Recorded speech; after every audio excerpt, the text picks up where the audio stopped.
Ah bonjour, vous êtes là? Alita Battle Angel. Alors tout d'abord je précise que je ne connais pas du tout l'œuvre originale, je suis là en tant que spectateur lambda qui a vu le film, qui était attiré par ces bandes annonces en salle et qui aurait espéré que le film allait en dire plus sur son univers. Bon, on va pas passer par quatre chemins, je vais couper la feuille en deux dès le début. Ouais, c'est une nouvelle expression que je viens d'inventer. On va passer directement au synopsis. Alita, c'est en fait un androïde qui est tombé sur Terre dans une déchetterie et son corps vient de base de Salem, qui est une cité céleste où tout le monde rêve d'aller. Le docteur Ido, qui passe par là et qui recherche des pièces détachées rares pouvant lui servir, va tomber ainsi sur une partie du corps d'Alita qu'il va décider de reconstruire et même aller jusqu'à lui donner le corps qui était prévu à la base pour sa fille, ainsi même jusqu'à rebaptiser l'androïde Alita comme sa fille morte. Ouais, c'est un peu creepy.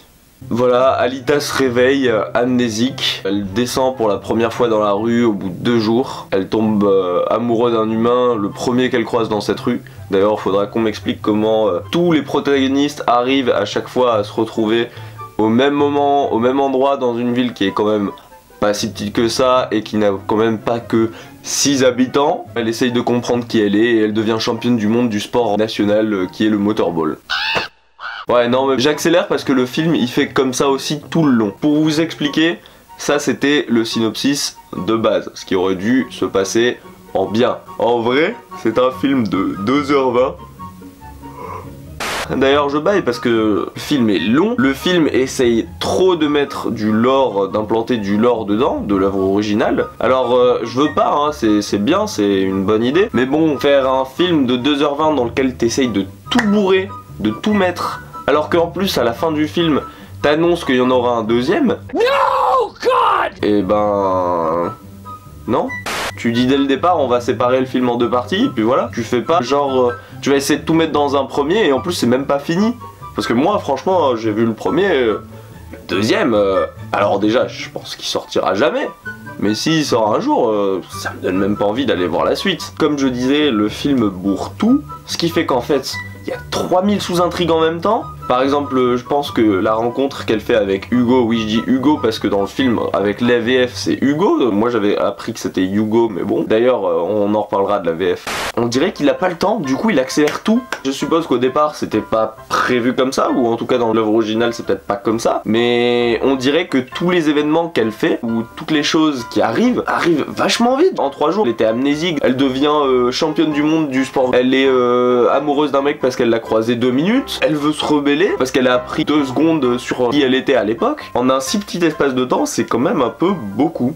Parlons-en de cette VF. Alors, d'autant plus d'avoir des mots comme Berserker qui se transforme ici en Berzerker, ou les prénoms qui sont totalement changés de Hugo, qui fait totalement bizarre parce que tout le monde a des prénoms un peu à la mode de l'époque où ils sont quoi. La VF te casse quoi que ce soit où t'avais réussi à te plonger dedans. Par exemple, niveau VF, le sport national de motorball, je crois qu'on a vu légèrement mieux comme VF. Par exemple, les remarques qu'on entendait dans les PES à l'époque. Pires, est-ce que ça passera? C'était pas hors jeu, non? À gaucher. But. La France, ils ont marqué le but égalisateur. Franchement, pour entendre une voix off à l'extérieur qui fait elle a dû dire quelque chose qui n'a pas plu à ses adversaires au vestiaire. Ou alors, je n'ai jamais vu ça de toute ma vie. Mais vraiment avec ce genre d'intonation, hein. Je veux bien, mais bon, faudra apprendre à mettre un peu plus d'entrain et pas prendre le premier pégu pour pouvoir lire un texte, surtout sur des moments qui sont censés être épiques. Bah je dis ça, je dis tout. En bref, ce Alita Battle Angel, qu'est-ce qu'on en retient? Pas grand chose, si ce n'est les phases de... Excusez-moi sire, hein, c'est sur le coup du... En clair, qu'est-ce qu'on en retient de ce Alita Battle Angel? Pas grand chose, en tout cas en bien, si ce n'est que les phases de flashback, bah c'était les seules qui étaient utiles et qui m'ont plu. C'est bien beau de faire un film avec des belles scènes d'action, un gros budget, tout ça. Bon, à un moment, faut quand même penser au scénar aussi, hein. Moi, si James Cameron me sort ça pour Avatar 2, Avatar 3, Avatar 4 ou ou Avatar je ne sais combien, que à ce qui paraît il a déjà prévu 4 suites, bah il peut se les carrer où je pense. Je ne m'attendais à rien et je suis quand même déçu. On voit qu'il y a de la bonté et qu'ils ont essayé de faire quelque chose de bien. Au niveau des références, on voit que même si on ne connaît rien à l'univers, il y a quand même pas mal de choses qui ont été implantées. Mais quand t'as un film de 2 heures, t'essayes de tout mettre en un seul film, ben ça marche pas. C'est un peu comme si tu regardais Les Seigneurs des Anneaux 1, 2 et 3 réunis en un seul film. Ça marcherait pas non plus. T'imagines boucler presque 10 heures, 11 heures de film en un seul?